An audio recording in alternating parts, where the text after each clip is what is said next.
Pedalaman. Enggak, saudara saya lagi hajatan. Oh, wow. Lagi hajatan ya. Oke. Iya, makanya nggak apa-apa nih nyempil. Oke, siap. Iya, ini Bu Ai masuk. Kita sapa dulu narasumber kita, Dr. Syafiq. Halo, Dr. Syafiq. Selamat siang, Dr. Syafiq. Halo. Dr. Syafiq monitor.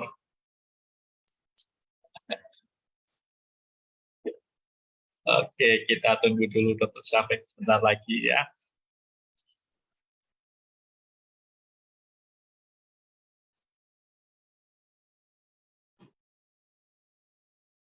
Halo Dr. Syafiq, selamat siang. Bu Ai, halo selamat siang Bu Ai. Dengar suara saya?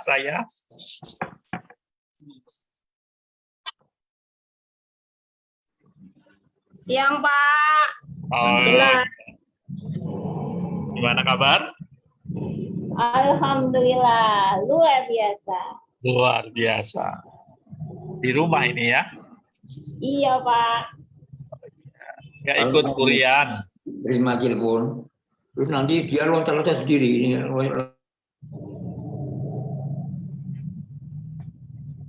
Apanya loncat-loncat Pak Syafiq? Mouse-nya. Tadi udah ini mouse-nya.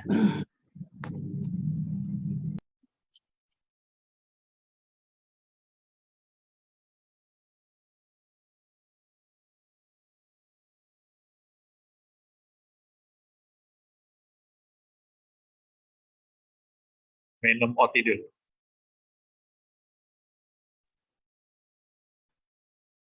Nggak boleh minum. Wow, minum.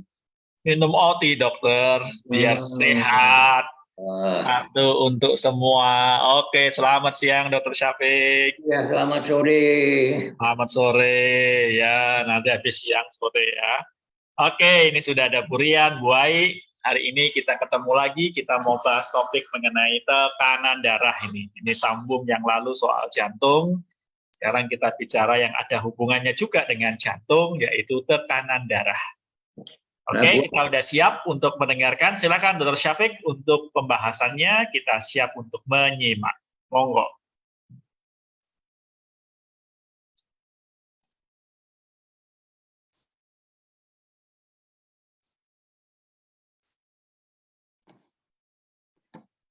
Selamat siang para peserta seminar yang setia.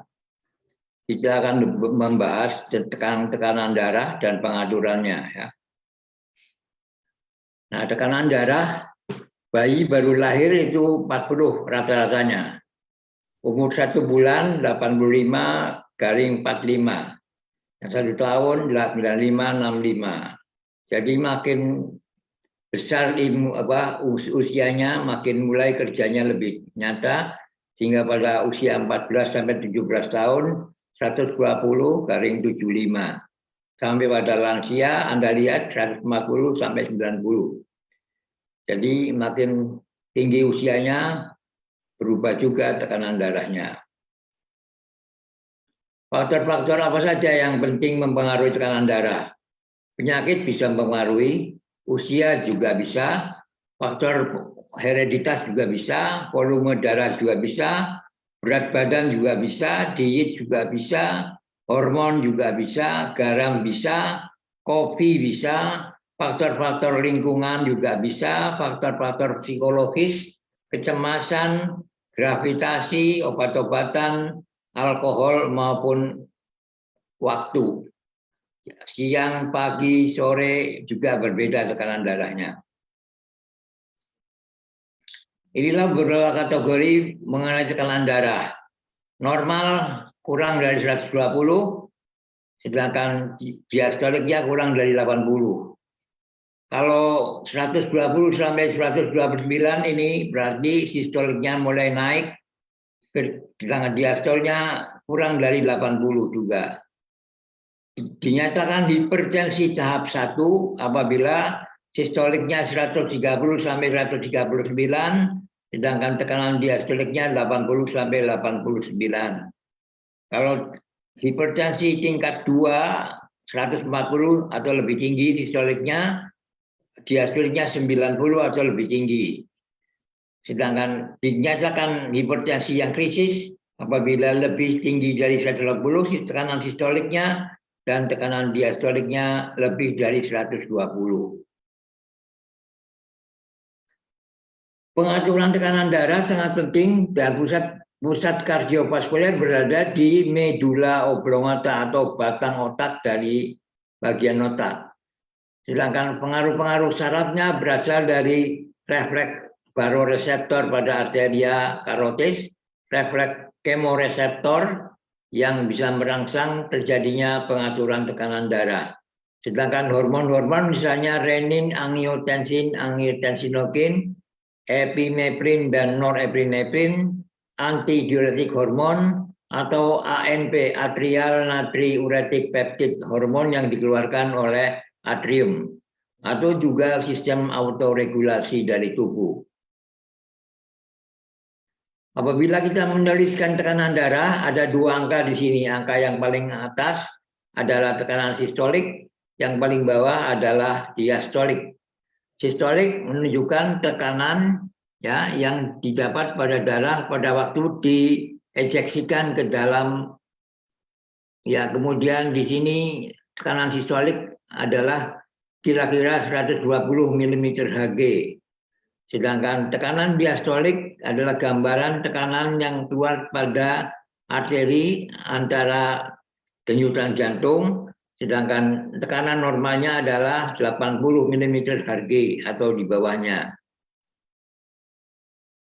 Jadi ada 2 angka yang mengukur tekanan darah. Misalnya 130/85. 130 itu berarti tekanan sistolik, 85 itu tekanan diastolik. Angka pertama merupakan tekanan sistolik, yaitu tekanan saat jantung memompa darah keluar untuk beredar ke seluruh tubuh. Sedangkan angka yang kedua menggambarkan angka tekanan diastolik saat jantung dalam posisi relaks antara berdetak dan diisi kembali oleh darah, atau tekanan minimal yang mendesak dinding arteri setiap waktu. Atau dinyatakan bahwa tekanan sistolik ini adalah menggambarkan curah jantung, sedangkan tekanan diastolik menggambarkan tahanan peripir. Sehingga ini normalnya seperti tadi, tinggi, terbaik, dan rendah itu ada bisa lihat seperti yang tadi sudah kita jelasin.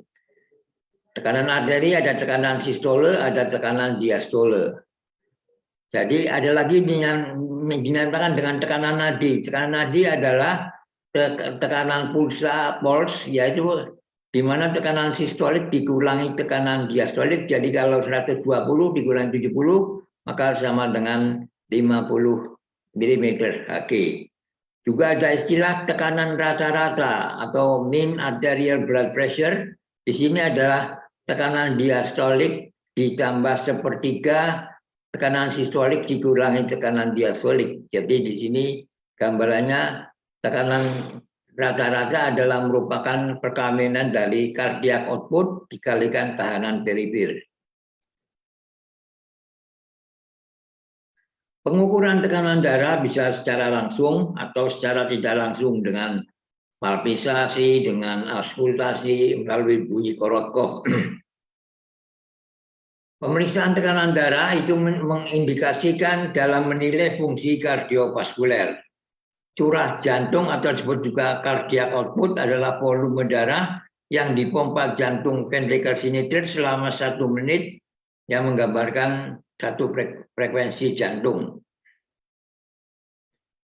Pengukuran tekanan darah digunakan dengan alat yang namanya sphygmomatometer, stetoskop, dan juga jam pengukur waktu. Ini gambaran pengukuran tekanan darah pada saat dipompa, kemudian Anda lihat ada suara pertama dan suara yang terakhir menunjukkan tekanan diastolik. Efek gravitasi terhadap tekanan darah. Jadi perubahan posisi dapat juga merubah besaran tekanan darah. Jadi tensi pada waktu duduk dan berbaring pasti ada bedanya. Atau faktor lain yang mempengaruhi tekanan darah. Misalnya pasiennya sangat stres, ini juga bisa naik tekanannya.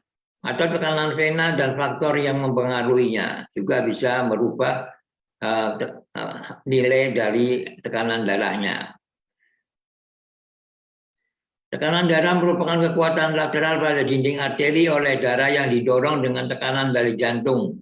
Tekanan sistemik atau arteri darah, aliran darah mengalir pada sistem sirkulasi karena perubahan tekanan. Darah mengalir dari daerah yang tekanannya tinggi ke daerah yang tekanannya rendah. Kontraksi jantung mendorong darah tersebut dengan tekanan tinggi ke aorta. Puncak dari tekanan maksimum saat ejeksi dari darah terjadi adalah pada tekanan darah sistolik. Pada saat ventricle relax, darah yang tetap dalam arteri tadi menimbulkan tekanan diastolik. Apa faktor-faktor yang mempengaruhi ini? Jadi kalau tekanan darah ini merupakan cardiac output dikalikan tahanan perifer, maka di sini Anda lihat bahwa cardiac output ini dapat membuat tingginya tekanan darah atau menurunnya tekanan darah. Demikian dua tahanan perifer. Nah, yang mempengaruhi cardiac output adalah di sini frekuensi detak jantung serta volume sekuncup. Sedangkan yang mempengaruhi tahanan perifer adalah diameter pembuluh darah, elastisitas pembuluh darah, kekentalan darah, dan juga volume darah total. Sehingga blood pressure sama dengan blood volume. Jadi kalau blood pressure-nya meningkat, blood volume-nya juga meningkat. Ya, inilah faktor-faktor yang mempengaruhi tekanan darah arteri. Jadi tadi meningkatnya volume darah, meningkatnya frekuensi jantung, meningkatnya volume sekuncup sehingga menimbulkan kenaikan tekanan darah. Tetapi apabila demikian juga dapat disebabkan oleh karena peningkatan kepekatan darah atau peningkatan resistensi perifer bisa menimbulkan tekanan darah itu meningkat.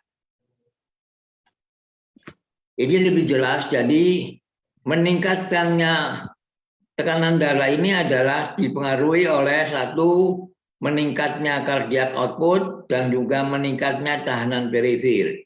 Sedangkan curah jantung atau cardiac output ini dipengaruhi oleh frekuensi jantung dan juga dipengaruhi oleh volume sekuncup. Sedangkan volume sekuncup dipengaruhi oleh meningkatnya venous return, meningkatnya statik saraf, serta meningkatnya hormon-hormon pada medula adrenal. Sedangkan meningkatnya heart rate dapat juga disebabkan oleh karena menurunnya rangsang parasimpatis.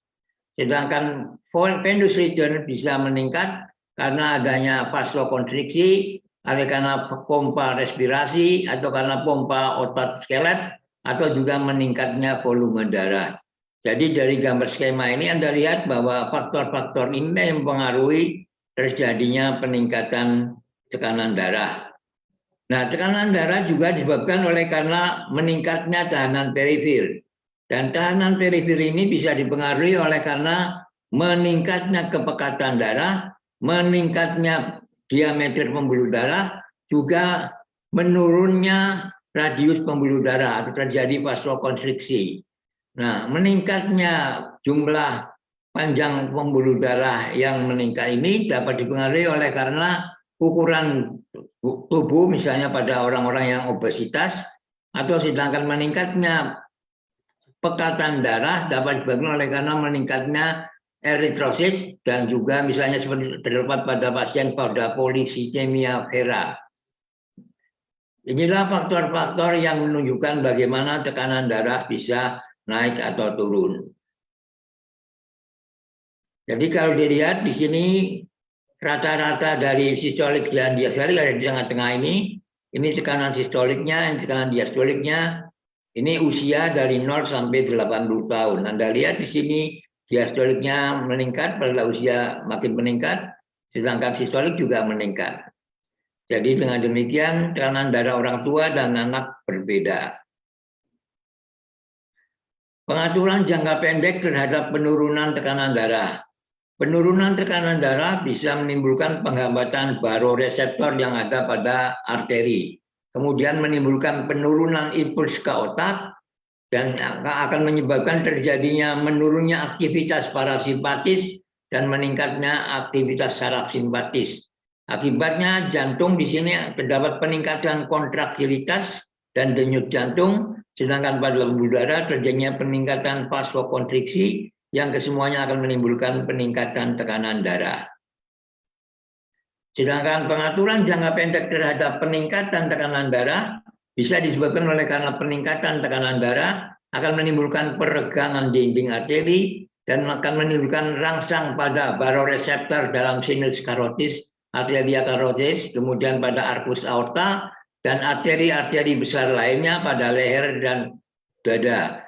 Kemudian akan menimbulkan peningkatan rangsang ke otak dan akan meningkatkan aktivitas parasimpatis dan menurunkan aktivitas simpatis, sehingga akibatnya denyut jantung berkurang, kontraksi jantung berkurang, akibatnya terjadilah peningkatan diameter arteri sehingga menyebabkan tekanan darah menjadi turun. Jadi kembali lagi, penurunan tekanan darah itu bisa menimbulkan ginjal mengeluarkan hormon yang namanya renin, dan renin ini akan merubah angiotensinogen menjadi angiotensin 1. Dan angiotensin 1 ini oleh adanya enzim yang namanya converting enzim yang dikeluarkan oleh paru-paru, angiotensin 1 akan menjadi angiotensin 2. Dengan terbentuknya angiotensin 2 ini akan menimbulkan vasokonstriksi dan juga akan menimbulkan retensi garam dan sehingga meningkatkan tekanan darah arteri.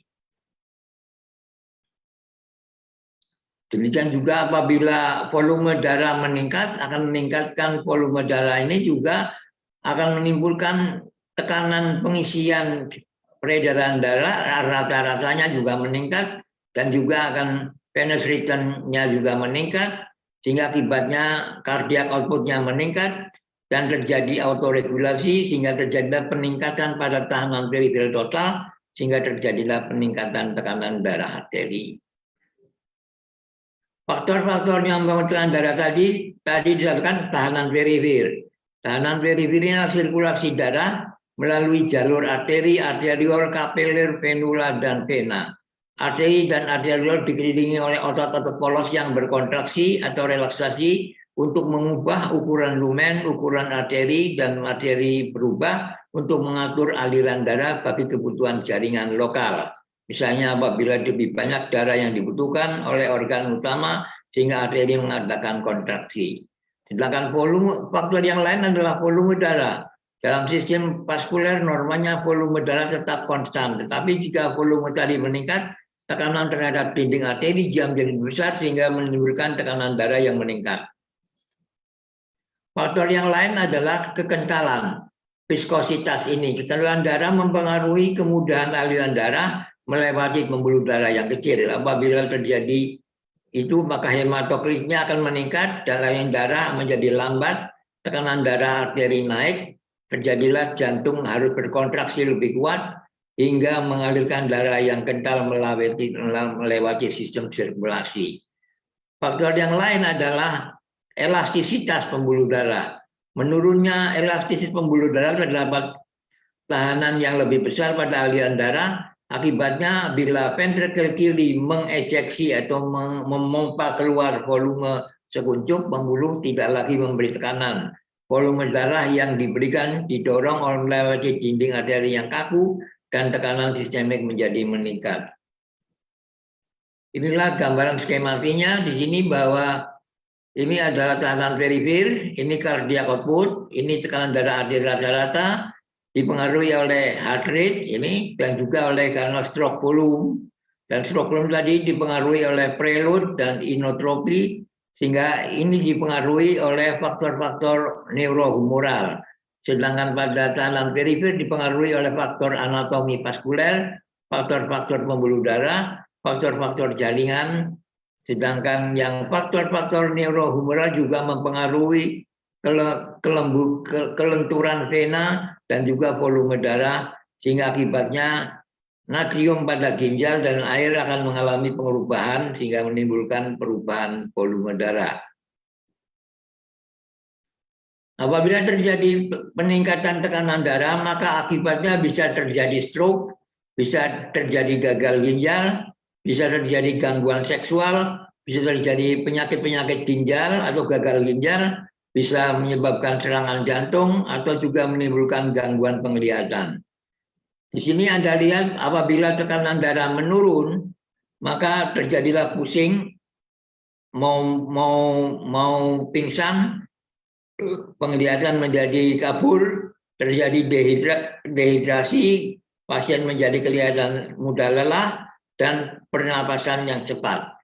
Sedang apabila hipertensi atau tekanan darahnya naik, maka terjadilah kesulitan bernapas, nyeri pada dada, terjadinya detak jantung yang irreguler, terjadinya timbulnya darah dalam urin, terjadinya problem-problem penglihatan maupun kelelahan serta kebingungan. Jadi kembali lagi kita ulangi, tekanan darah itu bisa dipengaruhi oleh volume darah. Kedua, oleh karena efektivitas daripada pompa jantung atau yang disebut dengan curah jantung, atau juga karena resistensi daripada sistem aliran darah, atau disebabkan oleh karena distribusi relatif antara darah yang ada di arteri maupun dalam vena pembuluh darah. Nah, faktor-faktor ini, volume darah dapat dipengaruhi oleh intik cairan atau kehilangan cairan. Kehilangan cairan ini bisa disebabkan oleh karena yang bersifat pasif atau disebabkan oleh karena gangguan pada ginjal. Sedangkan efektivitas dari jantung sebagai pompa dapat ditentukan oleh frekuensi jantung dan juga oleh volume sekuncup. Sedangkan tahanan pada sistem aliran darah bisa dipengaruhi oleh diameter arteri yang biasanya ini disebabkan oleh karena pengaruh saraf simpatis dan parasimpatis. Ya, sedangkan distribusi relatif dari darah antara pembuluh arteri dan vena itu disebabkan oleh karena diameter daripada vena. Jadi apabila terjadi gangguan venous return, maka bisa menimbulkan juga gangguan tekanan darah. Ini gambaran sarafnya. Di sini pada pusat pembuluh darah yang terdapat pada batang otak atau medulla oblongata ini, dan inilah saraf-saraf yang berhubungan dengan jantung, berhubungan dengan baroreseptor dan chemoreseptor melalui nervus vagus dan juga melalui sinus caroticus ini. Nah, ini adalah pusat jantung, penghambatan jantung maupun pemacu jantung pada batang otak. Bagaimana apabila terjadi kekurangan darah pada sistem saraf pusat? Respon yang terjadi adalah akan mengaktifasi respon ini terhadap iskemia otak, sehingga terjadilah peningkatan kadar CO2 dan memacu pusat vasomotorik pada medulla oblongata, akibatnya meningkatkan aktivitas saraf simpatis dan akan meningkatkan tekanan darah arteri. Sedangkan apabila terjadi refleks arteri paru-paru dan atrial, maka tekanan yang rendah reseptornya ini akan pada atrium dan pulmonaris tadi akan meminimasi tekanan darah, perubahan tekanan darah, sehingga menimbulkan respon perubahan pada volume darah. Jadi volume darah meningkat, menimbulkan regangan atrial juga meningkat, menimbulkan aktivitas simpatis ginjal juga menurun, menimbulkan hormon ANP-nya meningkat, sehingga menimbulkan adanya ekskresi natrium dan air, sehingga menimbulkan terjadinya peningkatan darah. Dapat juga disebabkan oleh karena yang disebut dengan reflex brain bridge, yang mencegah di sini adalah regangan atrium akan dibawa oleh rangsangan oleh saraf nervus vagus, dibawa ke pusat vasomotorik pada medulla oblongata, yaitu pusat vasokonstriksor, sehingga menimbulkan kontraktivitas frekuensi jantung menjadi meningkat. Sistem cairan dalam ginjal pun dapat juga menyebabkan mempengaruhi tekanan darah. Di sini sangat berperan pada secara dominan pada jangka panjang, yaitu mempengaruhi kontrol tekanan. Jadi volume cairan ekstraseluler akan meningkatkan tekanan arteri. Dan meningkatnya tekanan arteri ini akan menimbulkan ginjal kekurangan banyak sekali natrium dan air, sehingga akan menimbulkan kekurangan cairan ekstraseluler pada sel akan menjadi normal kembali. Dapat juga disebabkan karena desakan natriuresis atau diuresis.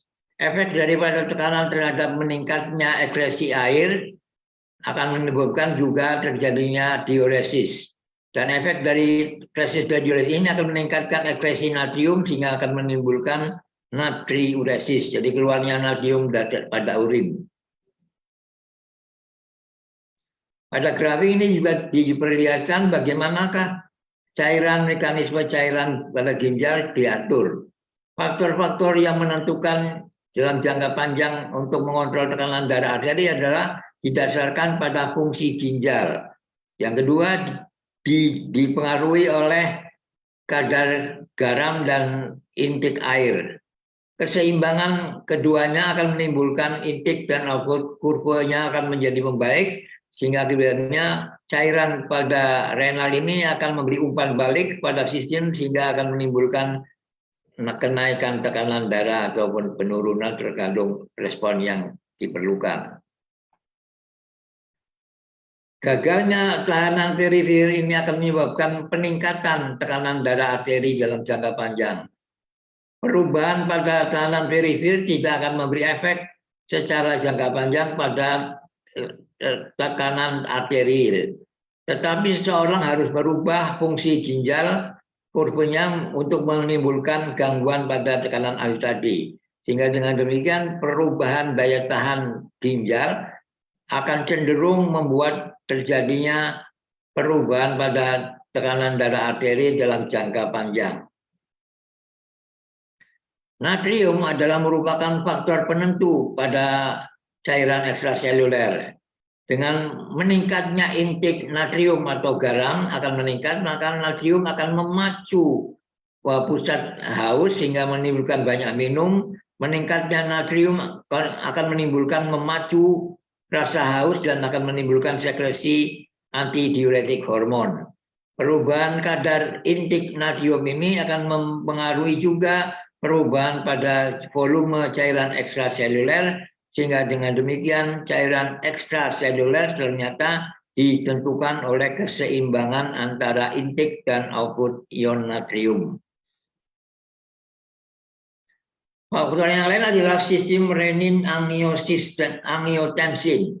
Renin adalah substansi yang dikeluarkan dan disimpan oleh sel-sel jugda apparatus glomeralis pada arteriol dari ginjal, dan renin ini akan dilepaskan akibat adanya penurunan pada tekanan GFR. Kemudian renin akan mempengaruhi zat yang namanya angiotensinogen, berubah yang dikeluarkan oleh paru-paru berubah menjadi angiotensin 1. Dan angiotensin 1 ini akan dirubah oleh koenzim, converting enzim ini akan menjadi angiotensin 1. Sehingga dengan terbentuknya angiotensin 1, maka sel-sel endotel dari sirkulasi paru-paru akan terpengaruh sehingga terjadilah peningkatan tekanan darah arteri. Anda lihat di sini, menurunnya tekanan arteri akan menimbulkan renin dikeluarkan, dan renin akan mengubah angiotensinogen menjadi angiotensin 1, dan enzim converting enzim ini akan merubah angiotensin 1 menjadi angiotensin 2, dan angiotensin 2 ini akan menimbulkan vasokonstriksi dan akan menimbulkan retensi garam dan cairan oleh ginjal, sehingga terjadilah peningkatan tekanan darah. Ya, sama ini seperti yang tadi saya jelasin. Nah, Anda lihat di sini bahwa ini kelenjar anak ginjal. Kelenjar anak ginjal ini mengeluarkan banyak sekali hormon. Di antaranya di sini Anda lihat adalah aldosteron dan epinefrin. Epinefrin oleh bagian medula, sedangkan oleh korteksnya adalah aldosteron. Sehingga dengan demikian bisa mempengaruhi tekanan darah. Inilah yang namanya aparatus yuktoglomeruli mengeluarkan renin, ya ini pada kapsula Bowman ini kapsula Bowman ini adalah glomerulusnya di sini. Nah, ini sel-sel makula densa mengeluarkan renin, dan renin tadi akan mempengaruhi angiotensinogen menjadi angiotensin 1. Angiotensin 1 akan dirubah oleh converting enzim menjadi angiotensin 2 dan akan menimbulkan pengaruh pada tekanan darah. Faktor-faktor lain yang meningkatkan fungsi ekresi dari ginjal atau menurunnya pembuluh darah adalah ANP, atrial natriuretic peptide, adalah hormon yang dikeluarkan oleh atrium, atau juga karena peningkatan nitric oxide, atau juga karena hormon yang namanya dopamin. Dan tiga faktor inilah yang bisa menimbulkan terjadinya penurunan tekanan darah. Faktor-faktor yang bisa menurunkan ekresi ginjal dan meningkatkan pembuluh darah adalah tekanan darah adalah yang namanya angiotensin 2 tadi, aldosteron yang didorong oleh karena korteks glandula suprarenalis, dan juga oleh karena aktivitas saraf simpatis, atau juga oleh karena hormon endotelin yang dikeluarkan oleh sel-sel endotel pembuluh darah.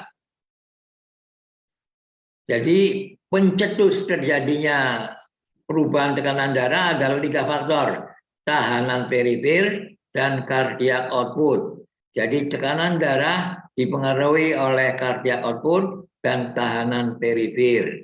Dan tahanan perifer ini adalah dipengaruhi oleh struktur dan fungsi jantung dan pembuluh darah. Sedangkan cardiac output ini dipengaruhi oleh volume cairan ekstraseluler, volume darah, terjadinya komplian antara pembuluh darah arteri dan venous, dan tahanan oleh karena venous return yang masuk ke jantung kanan. Ini sangat dipengaruhi oleh struktur dan fungsi dari ginjal.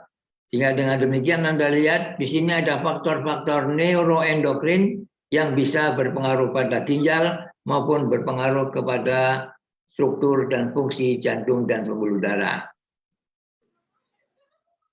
Inilah renin angiotensin aldosteron system ya. Di sini kapsula Bowman tadi mengeluarkan hormon renin, dan renin ini akan merubah angiotensinogen menjadi angiotensin 1. Kemudian angiotensin converting enzim yang dikeluarkan oleh paru-paru akan mengubah angiotensin 1 menjadi angiotensin 2. Dan angiotensin 2 ini efeknya adalah menimbulkan vasokonstriksi pembuluh darah secara sistemik, sehingga akan meningkatkan di sini adanya pengaruh pada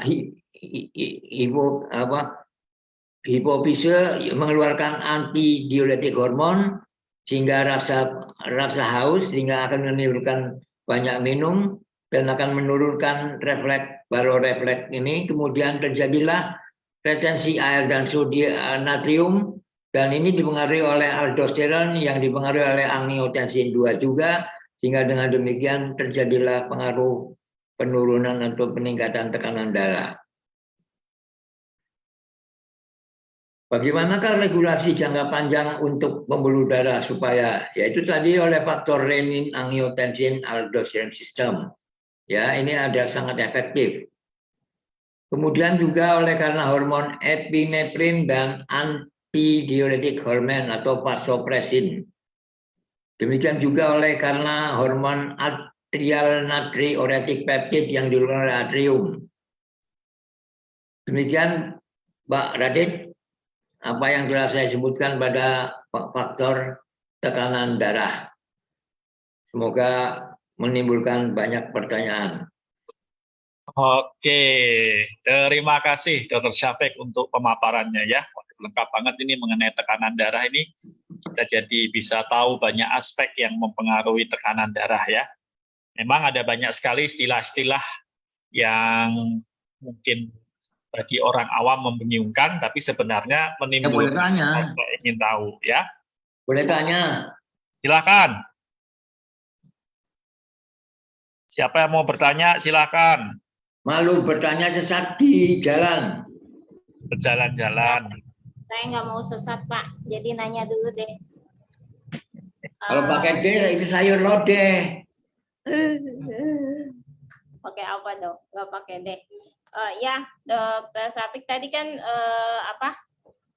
tekanan darah rendah itu ada pengaruhnya dari kekentalan darah. Nah, apakah yang tadi eritrosit itu salah satunya pengaruh dengan tekanan darah gitu, Pak? Jadi kan tadi kalau tekanan darah itu menurun, bisa oleh karena viskositas, kepekatan darah. Jadi kalau eritrositnya terlalu kental, itu akhirnya aliran darahnya menjadi lambat. Kalau lambat akan meningkatkan tekanan darah. Ya, namanya mikroangiopati. Kalau sudah terjadi mikroangiopati, timbullah makroangiopati. Dan kalau terjadi makroangiopati pada pembuluh darah besar, maka terjadilah hipertensi. Oh, berarti bukan kelebihan eritrosit itu bukan menyebabkan darah rendah ya, Pak ya? Bisa menyebabkan darah Bukan, karena kental, darahnya kental, maka aliran darahnya kan pelan. Nah, kalau pelan kan menimbulkan hambatan, jadi namanya mikroangiopati.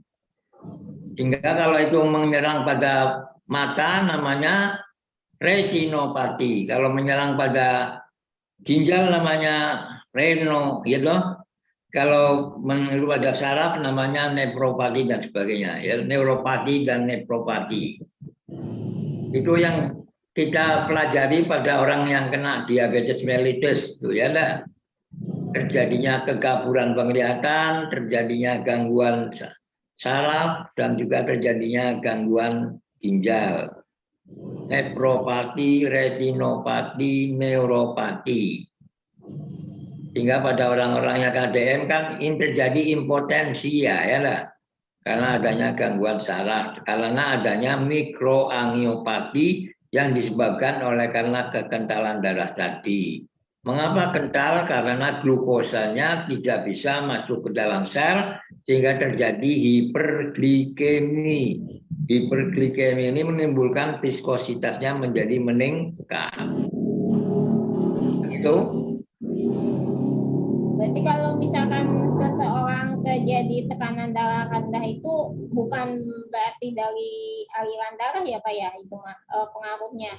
Tekanan darah rendah tadi dipengaruhi juga oleh karena volume darah. Jadi kalau volume darahnya menurun, misalnya pada perdarahan yang hebat, misalnya menstruasinya terlalu banyak, itu akan terjadilah penurunan tensi. Jadi itu seperti tadi faktor-faktor yang mempengaruhi tadi bisa karena menurunnya venous return. Ya, itu juga bisa menimbulkan gangguan pada volume darah. Maka volume darah menurun, tekanan darah menurun. Kalau volume darah meningkat, tekanan darah meningkat. Iya kan kalau saya Pak memang tekanan darah rendah Pak dan sudah lama gitu. Jadi biasanya saya itu tekanan darahnya 90/60 Pak. Ya. Kalau kemarin pernah saya dicek MCU itu eritrositnya agak lebih tapi tidak terlalu banyak sih Pak. Istilahnya kalau eritrositnya itu 5, saya itu ya lebih 1, berapa gitu Pak. Ya nggak apa-apa. Nggak apa-apa. Yang penting kalau Anda kayak gitu maka jangan capek-capek. Iya. Tapi kalau saya itu dibilang makan kurang banget sih, enggak ya Pak ya. Cuma memang kalau makan enggak terlalu banyak gitu. Tapi memang tekanan darah seringnya segitu gitu Pak. Ya memang konversi jalannya itu kan bukan karena faktor makanan, karena darah kurang misalnya. Jadi oleh karena itu minum kayak misalnya hati kambing atau hati ayam itu juga bisa meningkatkan. Ya, terima kasih. Itu dulu Dokter Sapik. Ya, kembali. Kasih. Selain karena gula, kekentalan darah bisa disebabkan apa lagi, Pak Sapik? Selain banyak. Misalnya karena adanya obstruksi ya, aliran darahnya kan menjadi kan ada intramural, ekstramural ya. Itu kan juga bisa menimbulkan obstruksi kan, jadi perlambatan aliran darah. Kita ketahui apabila aliran darah terganggu maka menimbulkan 2 masalah. namanya backward failure, gagal ke belakang dan gagal ke depan. Kayak orang antri kartis. Jadi kalau Anda berhenti di tengah, yang di depan sudah habis, tapi penjual tiketnya malah kok Anda maju-maju. Karena Anda diem, yang bawah, yang belakang juga akan menimbulkan masalah. Jadi kalau ada obstruksi pembuluh darah akan terjadi backward failure and forward failure. Gagal ke depan dan gagal ke belakang. Ke depan terjadinya kekurangan nutrisi aliran air, darah, sedangkan ke belakang terjadinya kongesti yang bisa menimbulkan kemarin adalah hepatomegali kemarin dulu, ya, udim, hemoroid, sampai perdarahan tadi, hematemesis dan sebagainya. Itu disebabkan oleh karena backward failure.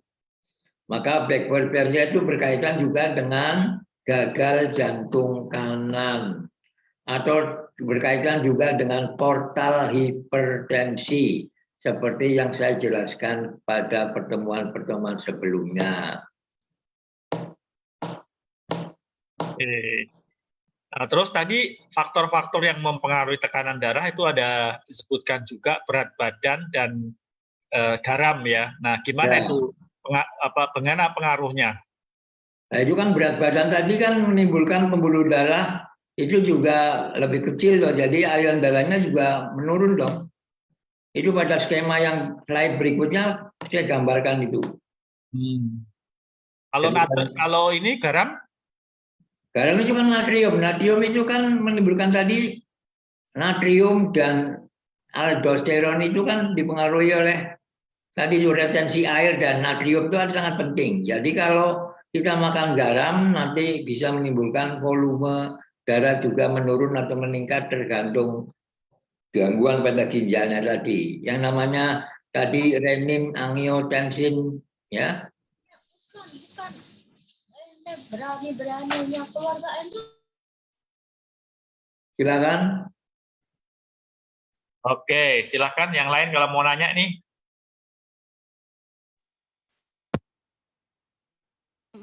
Belum tadi loh, Pak. Hah? Halo? Ya. Yang stroke volume, Pak. Ya, gimana? Iya, apa? Gimana, Pak? Maksudnya stroke volume bahasa Indonesia volume sekuncup. Oh, Kalau gitu. kardiak itu kurah jantung. Jadi volume sekutup ditambah frekuensi denyut jantung itu akan bisa menimbulkan curah jantung. Kalau terjadi gangguan denyut jantung, maka menimbulkan juga penurunan kardiak output. Kalau kardiak outputnya menurun, tahanan periferinya tetap, maka tekanan darah juga bisa menurun. Tapi kalau itu naik, tekanan darah naik karena tekanan darah sama dengan kardiak output kali tahanan perifer. Coba dilihat. Jadi itu kayak pompa slide yang ada tabelnya, Pak Radit.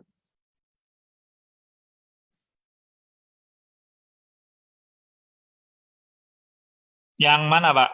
Yang ada petanya itu ada apa? Ada diagramnya itu. Oh, yang terakhir ya? Ya, yang paling atas saja. Oh, yang paling atas, bentar. Ini kah? Naik lagi, naik lagi, naik lagi, naik lagi, naik, naik, naik. Ya ini nih. Ini. 15 nih. 15 dan 16. 16, oke, 16. Ini ya. Ya. Bentar, ya. Jadi tekanan darah itu meningkat kalau di faktor meningkatnya volume darah. Kedua, meningkatnya frekuensi denyut jantung, meningkatnya volume sekuncup, atau juga karena tahanan perifernya meningkat, atau juga karena kekentalan darahnya meningkat. Semuanya menimbulkan kenaikan tekanan darah. Paham, Wian? itu stroke Burian volume itu, Belanda. Hah? stroke volume berarti kayak itu dong ya, listriknya jantung gitu, Pak. Volume sekuncup, stroke volume itu, volume bisa nyut. Satu kali kejutan itu kan darahnya, stroke volume itu volume sekuncup. Satu kuncup, darahnya maju ke depan. Oh, kayak pompa jantung gitu, Pak ya? Iya, kan jantung kan punya otot. Jadi kalau dia kontraksi kan darahnya kan naik ke atas melalui katup tadi. Bisa masuk ke arteria pulmonalis, bisa masuk ke aorta. Maka ada tekanan sistolik, ada tekanan diastolik. Nah, cardiac output ini dipengaruhi oleh ini, frekuensi jantung dan juga oleh karena stroke volume, ini curah jantung. Kalau yang ini disebabkan oleh tahanan perifer, ya. Coba slide berikutnya, Pak. Ya, nih. Ya, Anda lihat di sini. Meningkatnya ukuran tubuh ini, Pak Radit, atau seperti pada obesitas, akan menimbulkan panjang pembuluh darah total meningkat. Nih, kalau panjang pembuluh darah total meningkat, akan menimbulkan terjadinya vascular resistance-nya meningkat. Kalau tahanan perifer meningkat, juga akan menimbulkan tekanan darah meningkat. Radit, ini obesitas ya. Kemudian di sini meningkatnya sel jumlah eritrosit, misalnya pada polisikemia, ini juga akan menimbulkan viskositas darah juga meningkat. Jadi kalau eritrositnya meningkat, viskositasnya meningkat. Kalau viskositasnya meningkat, maka tahanan perifernya meningkat. Kalau tahanan perifernya meningkat, tekanan darahnya juga meningkat. Sebaliknya di sini kalau terjadi vasokonstriksi, terjadi pompa paru-paru, gangguan paru-paru karena kurang gerak olahraga, atau karena pompa otot, atau karena volume darah yang meningkat, akan meningkatkan venous return. Venous return meningkat, ini akan menimbulkan meningkatnya volume sekuncup. Dan kalau volume sekuncup meningkat, akan menimbulkan cardiac output juga meningkat. Kalau cardiac output meningkat, menimbulkan tekanan darah tinggi. Meninggi. Jadi ini cardiac output dipengaruhi oleh frekuensi denyut jantung dan volume sekuncup. Tahanan perifer disebabkan oleh karena viskositas yang meningkat, kemudian panjang pembuluh darah yang meningkat, atau juga vasokonstriksi pembuluh darah yang menurun. Sudah paham? Paham, Pak. Ya, ini kan skemanya jelas.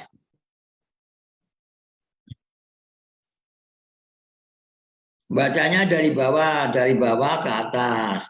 Tekanan darah dipengaruhi oleh cardiac output dan tahanan perifer. Cardiac output dipengaruhi oleh stroke volume dan oleh karena frekuensi denyut jantung. Frekuensi denyut jantung dipengaruhi oleh karena pengaruh saraf parasimpatis yang menurun atau meningkatnya hormon-hormon dan saraf simpatis pada medula adrenal sehingga menimbulkan ini gitu. Sedangkan meningkatnya venous return akan menimbulkan juga peningkatan stroke volume. Jadi gerak badan, olahraga, banyak gerak itu akan menimbulkan peningkatan venous. Jadi kalau misalnya orang kurang gerak, ya enggak, maka terjadi banyak sekali varises, terjadilah penurunan venous return. Kalau venous return-nya menurun, berarti menurun juga stroke volume. Kalau stroke-nya menurun, berarti juga kardiak menurun. Kalau kardiak menurun juga tekanan darah menurun. Sudah paham? Paham, Pak. Yes, oke. Oke, silahkan yang lain. Kalau ada mau tanya, masih ada kesempatan ini.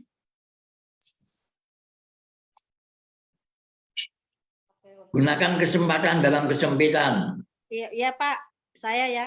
Ya, oke.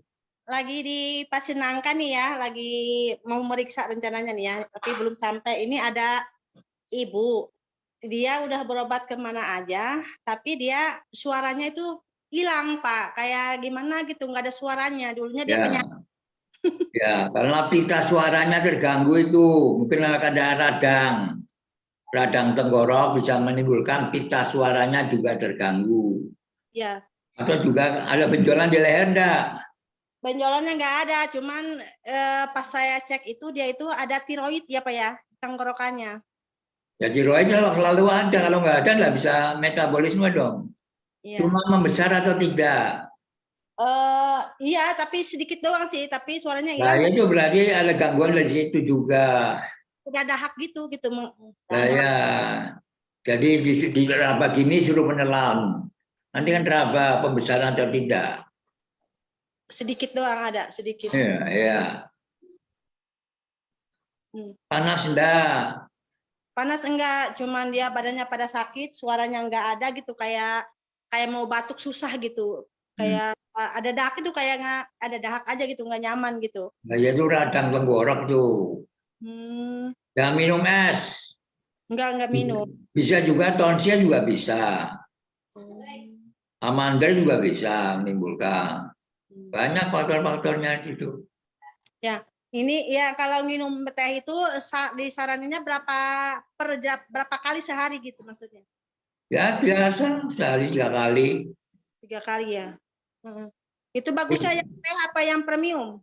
Bagusnya. Premium, tapi pakainya pakai Bismillah, jangan pakai bis kota. Sip, Pak, ya. Nah, Ya, iya. Ya. Ya udah Pak, terima kasih banyak. ya kembali, semoga cepat sembuh pasien kamu. Amin. Yakin aja, jangan ragu-ragu ya. Ya, Positive thinking, jangan negative thinking. iya. Nanti pasiennya jangan tambah berat. Pasiennya cemas malah tambah berat nanti itu. Iya, betul. Ya udah gitu aja Pak ya, makasih. Ya oke. Lainnya Pak Radit. Iya, terus. Yo, siap. Siapa mau tanya lagi? Berarti kalau olahraga dia ke ini ya, ke pengaruhnya Venous return. venous return-nya ya. Ya, menurun. Jadi orang terlalu banyak duduk, kurang olahraga, pernapasannya kurang longgar, itu juga bisa menimbulkan penurunan venous return. Nah, penurunan venous return akan menimbulkan darah yang masuk ke jantung kanan menurun. Kalau darah ke jantung kanan menurun akan merangsang hormon ANP sehingga menimbulkan adanya kontraksi. Sehingga akibatnya lama-lama miokardnya akan membesar. Kalau sudah kontrak membesar maka katupnya juga bocor. Kalau katup bocor maka stroke volume yang menuju darah ke paru-paru juga berkurang. Akibatnya darah dari paru-paru juga berkurang. Akibatnya darah yang nggak masuk ke aorta juga berkurang. Begitulah rasanya cinta kasih jantung. Sayangilah jantung Anda. Iya, jantungilah Anda. Oke, silakan lagi kalau ada yang mau bertanya nih, Mas, soal tekanan darah. Saya ada pertanyaan Pak, mohon maaf sebelumnya. Ada Assalamualaikum. maaf bagimu. Ada lah Pak, banyak. Nggak Begini usah Pak, basa-basi, tanya aja nih. ya, Nggak usah basa-basi. ya, begini Pak. Ya, begitu Pak. Kalau pendarahan di mata tuh Pak, ada pendarahan di mata tuh. Ya, kenapa? Apa berbahaya gitu atau gimana Pak? Ya, perdarahan itu kalau terlalu banyak perdarahannya nggak berhenti-berhenti juga akan menimbulkan penurunan tekanan darah. Kalau penurunan tekanan darah juga gangguan jantung juga, tergantung perdarahannya. Tapi kalau perdarahannya di mata itu akan menimbulkan gangguan penglihatan di mata. Ya, nah terus begini Pak, tetes mata yang lainnya, yang kimia, dibanding dengan tetes mata auti itu, tetes mata teh auti, lebih bagus yang mana tuh Pak?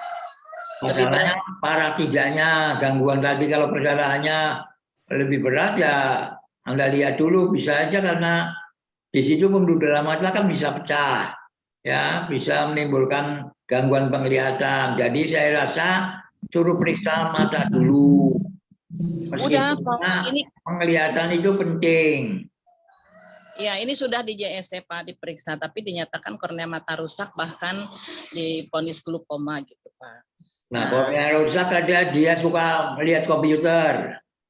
HP Pak, berburu babi. Nah, itu karena kering ya. Ya, coba pakai tetes mata dulu, kemudian baru pakai AOT. Sedang ini Pak, sedang. Dulu sebenarnya sudah pernah operasi katarak, tapi sekarang kok akhirnya malah jadi seperti lebih parah gitu Pak. Tapi ini udah mulai pengobatan lagi gitu. Maksud saya kalau jadi begini ya, kalau itu mengenai pada bagian organ tubuh yang sangat riskan, jangan mencoba-coba, periksa dulu secara laboratoris ataupun secara diagnostik. Nah, kalau ringan silakan, tapi kalau berat ya nggak bisa. Jangan ya. Udah Pak, sudah diperiksa kemarin, ini baru berapa hari Kamis itu kita udah periksa, nanti 2 minggu kemudian kita mau periksa lagi. Kalau ada perbaikan mungkin tidak ada tindakan operasi. Nah, oke. Tapi kalau operasi, kalau bisa jangan dioperasi. Kalau misalnya kondisinya memungkinkan. Tapi kalau memang sudah rusak betul korneanya ya nggak ada masalah. Iya, supaya bisa dipelihara yang sebelahnya gitu Pak, menyelamatkannya. Iya, oke. Berarti jangan dulu pakai teh ya Pak ya? Jangan pakai tetesnya ya? Ya boleh aja pakai minum. Pakai diminum, jangan pakai tetes dulu. Tetes mata. Kalau saya kan buram dulu Pak, nggak bisa lihat tulisan yang kecil-kecil. Justru kalau tetes matanya pakai teh itu terang. Oh ya, enggak apa-apa. Tapi itu tidak semua mata seperti ibu loh. Oh gitu ya Pak ya. Terutama ingat, banyak sekali mata-mata di sini loh. Ya, iya betul Pak. Oh jangan dulu lah ya Pak ya, ikut anjuran dokter aja ya. Ya tergantung keyakinan Anda. Kalau yang nggak yakin ya silakan. Kalau nggak yakin ya jangan. Kan dia bilang jangan Bagi saya negatif. yakin dok. Ya. Oke. Ya. Bagaimana Pak? Boleh aja dirambang pakai apa? Jambu juga, daun jambu juga bisa itu dirambang itu. Tapi kan apakah faktor matanya itu kerusakannya berat atau ringan? Kalau masih ringan bisa saja, tapi kalau berat ya harus dilalui. Ya itu Pak, ya makasih Pak. Ya, karena mata itu sangat berharga. Iya Pak. Bukan untuk coba-coba. Tadi kalau tekanan darah tinggi kan bisa lari ke mata ya. Maksudnya lari ke mata tadi terjadi mikroangiopatia di retina gitu. Retinopatia namanya. Retinopatia itu terjadi perdarahan-perdarahan yang lama-lama menimbulkan gangguan penglihatan. Itu juga saraf matanya tegang Pak, karena mungkin darahnya juga tinggi, terus saraf matanya juga tegang gitu. Jadi dari efek darah tinggi juga itu. Kalau kita periksa sendiri mah darahnya kok normal aja gitu. Kalau diperiksa di dokter mata gitu, kenapa darahnya? Karena tekanan bola mata sama tekanan darah kan beda lagi. Tekanan bola mata misalnya bisa karena glaukoma. Ya, glaukoma juga menimbulkan peningkatan tekanan bola mata. Iya. Ya makasih dok. Kembali kasih dok. Oke, silakan. Siapa lagi yang mau bertanya? Orang bertanya nggak ada wajahnya gimana itu? Sebenarnya saya lupa terus Pak mau mindahkan itu HP-nya ke yang satunya. Memang kameranya nggak boleh menampakkan wajah ini. Oh lah itu. Ulin itu Pak, Kiki. Oh iya Pak. Ini ada pasien saya nih ya, yang baju merah dulu itu bangun mau kucing, dia itu tegap-tegap kayak orang buta bangun kayak gini katanya. Sekarang setelah minum teh dia udah bangunnya cepet. Ya Alhamdulillah, ingat. Ya tinggal matanya yang buram. Tadi pas ngedengar Ibu Kiki nanya masalah di tetes mata cekas, katanya dia mau ikut tetes juga mata. Ya silakan, bismillah, tapi pakai bismillah, jangan pakai biskota.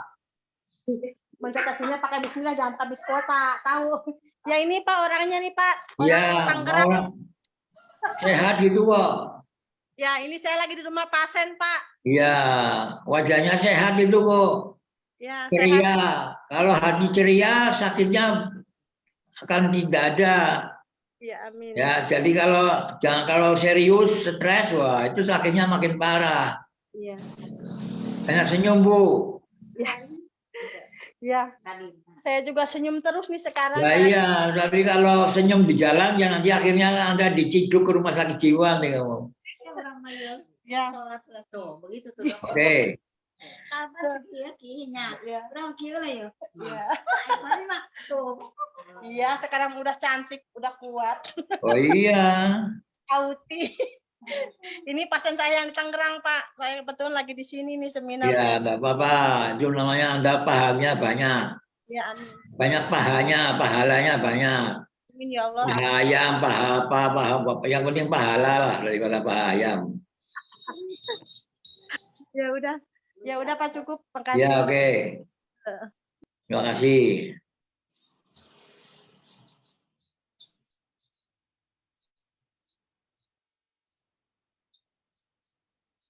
Silakan Pak Khalid. Oke, ada usul untuk topik berikutnya? Wah, usulnya sekolah awake dhewe terus juga. Nah, tadi Pak Sapek bilang mau ada katanya ada apa tadi yang mau dibahas minggu depan. Nah, tanggal 20 saya enggak libur ya. Tanggal berapa? Saya mau jagong saya di Brebes. Oh, tanggal 20, berarti minggu depan dong. Iya. Minggu depan ya, jagong ya. Ya. Oh. Ya. Minta libur ya.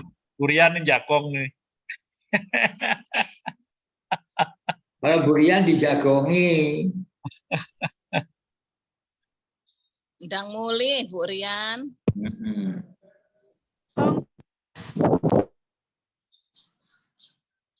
Ada usul untuk 2 minggu lagi topiknya apa? Tanggal 27 berarti 27 Mei. Oh, topik apa ini? Kelenjar anak ginjal, udah itu aja. Oh ya, kerja anak ginjal, oke. Kelenjar anak ginjal. Apa? Kelenjar anak Oh, ginjal. kelenjar anak ginjal, oke. Adrenal ya. Kelenjar anak ginjal. Gimana Bu Rian? Sama adrenalin? Sama nggak? Adrenal. Lain. Lain. Oh, bukan. Bukan. Kelenjar itu, kelenjar adrenal. Kalau adrenalin kan itu hormon.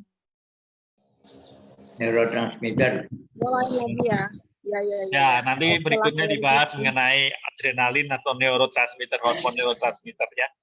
Oke, terima kasih banyak Dr. Syafiq untuk pembahasan hari ini. Juga teman-teman terima kasih sudah ikut atensi pokok mengenai tekanan darah tinggi. Kalau mau lihat lagi bisa lihat di Facebook kita, juga di YouTube yang selalu akan di-upload ya.